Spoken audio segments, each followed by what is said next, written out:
Yes. So yeah, I mean, I gave us a little bit, but we be wrong. Yeah, we be wrong. We be wrong. Yes. And it's like we have a voice. Like sometimes when your woman's trying to tell you, she's trying to help you so you can become better. So and it's like X-Men did that a lot to me. He made me. If I try to tell him, hey, you wrong, if I didn't agree, he'll say, okay, I'm against him. I'm like, how am I against you? Because I don't agree with everything that you say. Like he told me too, I shouldn't think. He should think for me. I shouldn't have my own mind. I'm like, how does that make sense? So, you know.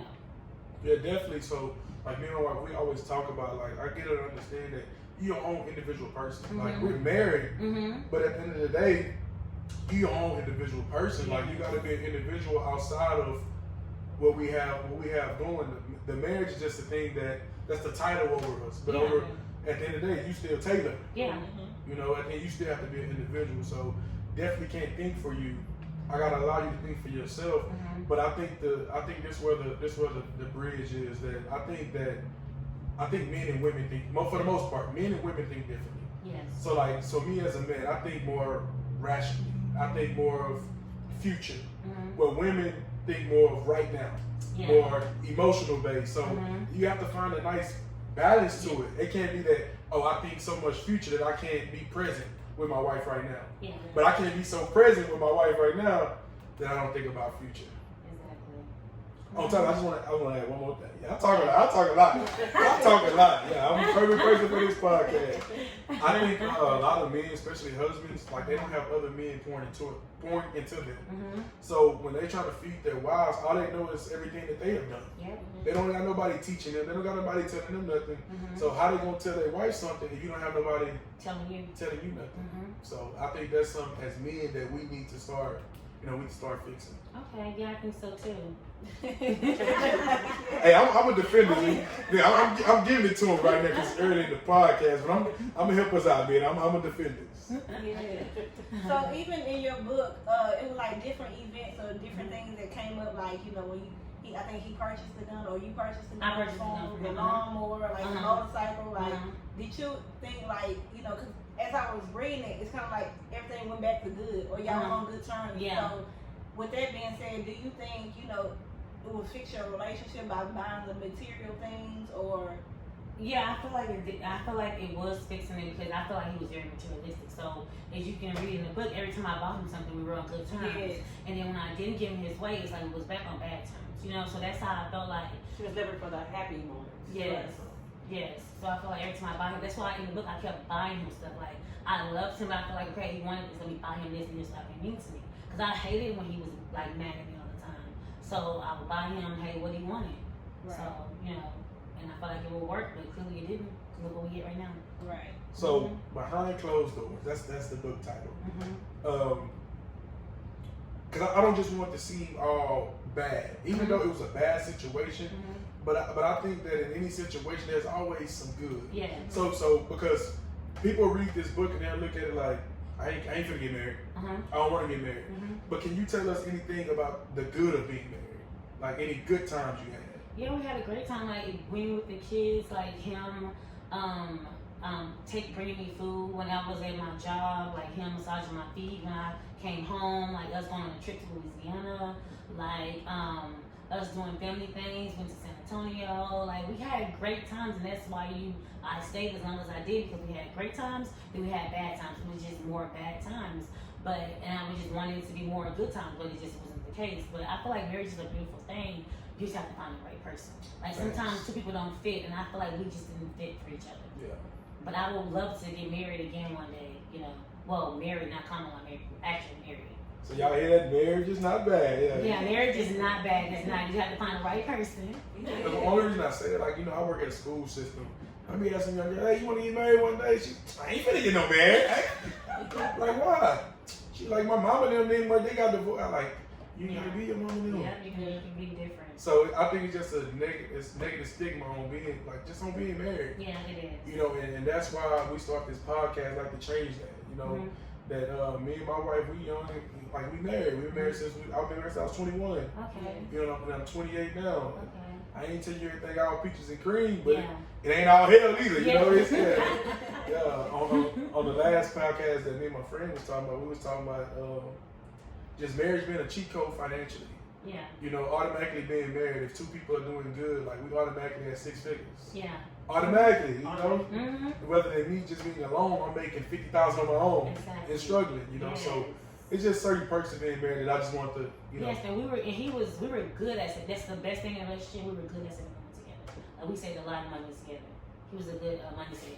But money's not everything. Money's not Like everything. As you can see, I mean up here. Yeah, So money's not everything. I'm not materialistic at all. I care about love. Yeah. Everything.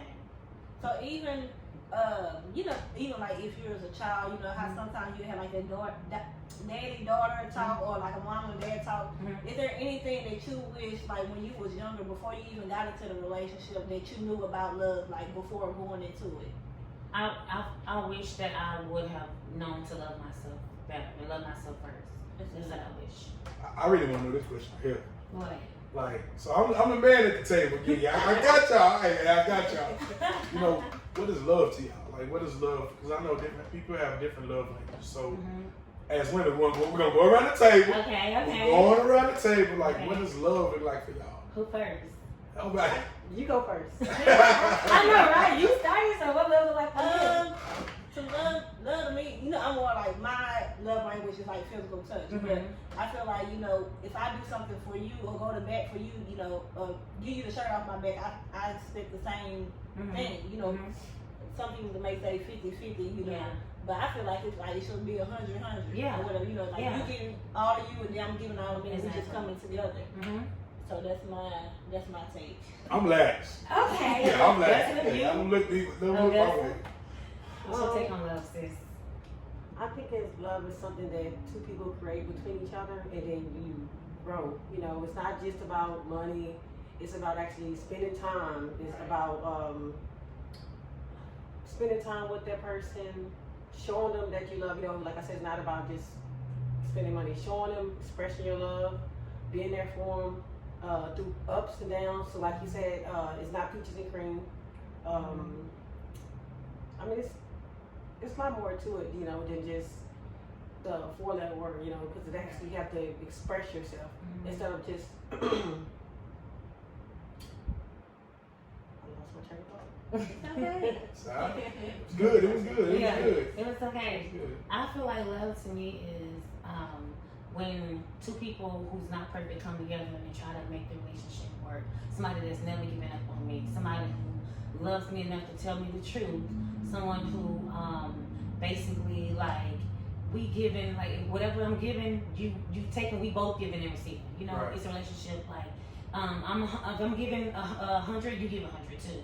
And it's like I feel like I want somebody, I'm very physical as well, like kiss on me, touch me, tell me you love me, show me, because women want security, we want that to feel protected and feel love. Like kiss on me, tell me you love me, you know, show me that attention that I deserve, whatever. And then I feel like love also is two people coming together and just not only just building with just money, but having a strong foundation. Because without a strong foundation, it's gonna fail. Right. So I feel like love is just basically never giving up on each other, and it's not perfect, but it's just y'all have to it's not perfect, but it's somebody that's perfect for you. Right. You know, so that's what I feel like love is. Y'all give it up for the lady. Yeah, y'all give it up for the lady. Yeah. So look, I'm gonna sum it up in one word. Sacrifice. Okay. You That's a good know, one. sacrifice. The man has to be willing to sacrifice for the woman, but the woman has to be able to sacrifice for the man also. If two people are willing to sacrifice and put their own lives on hold for the other one, it's gonna work out. Okay.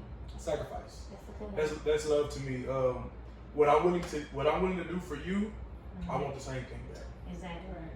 If I'm willing to give you all with no restraint, I expect the same back from you.